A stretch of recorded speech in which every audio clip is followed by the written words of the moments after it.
যার শানে নবীজি আমার বলেছেন আনা খাতামান নবী লা নবিয়্যা বাদি, আমি হলাম শেষ নবী, আমার পরে আর কোন নবী আসবে না।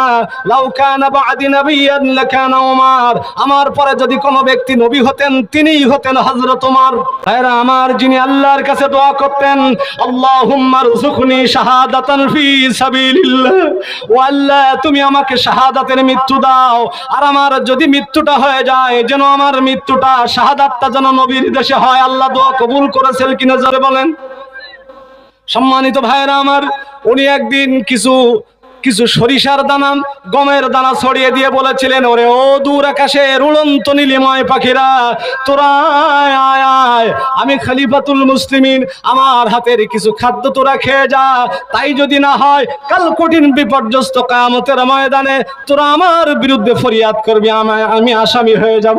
ও আমার ভাইরা, উনি একদিন টাইগ্রিস নদীকে লক্ষ্য করে বলেছিলেন, ওই যে দেখা যায় টাইগ্রিস নদী, এই টাইগ্রিস নদীর পাড় বাঁধার অভাবে একটা শ্রীগল যদি পা পিছলে পড়ে যায়, আমি ওমর আমাকে কাল কঠিন বিপর্যস্ত কিয়ামতের ময়দানে আসামির কাঠগড়ায় দাঁড়াতে হবে।